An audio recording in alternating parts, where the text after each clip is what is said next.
ফিলিস্তিন রাষ্ট্রকে স্বীকৃতি দিল যুক্তরাজ্য। কানাডা ও অস্ট্রেলিয়া ক্ষোভে ফেটে পড়লেন নেতানিয়াহু। ফিলিস্তিন রাষ্ট্রকে আনুষ্ঠানিক স্বীকৃতি দিয়েছে পশ্চিমা বিশ্বের তিন প্রভাবশালী দেশ যুক্তরাজ্য, কানাডা ও অস্ট্রেলিয়া। রবিবার ২১ সেপ্টেম্বর এই ঘোষণা আসে।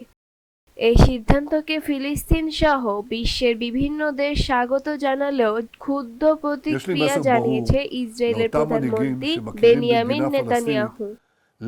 টাইমস অব ইসরায়েলের প্রতিবেদন অনুযায়ী রবিবার সাপ্তাহিক মন্ত্রিসভার বৈঠকে নেতানিয়াহু বলেন, স্বাধীন ফিলিস্তিনি রাষ্ট্র প্রতিষ্ঠা ইসরায়েলের অস্তিত্বের জন্য বিপদ ডেকে আনবে।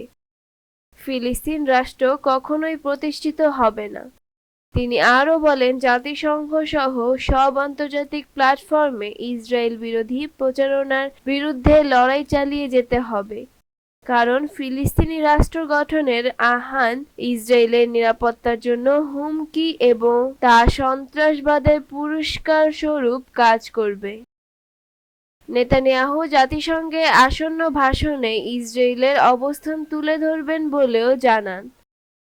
তার ভাষ্য, এটি ইসরায়েলের সত্য, এটি অশুভ শক্তির বিরুদ্ধে ন্যায়সঙ্গত সংগ্রামের সত্য।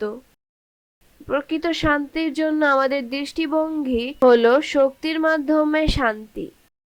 এছাড়া জাতিসংঘে ভাষণ শেষে মার্কিন প্রেসিডেন্ট ডোনাল্ড ট্রাম্পের সঙ্গে বৈঠক করার পরিকল্পনার কথা উল্লেখ করেন তিনি।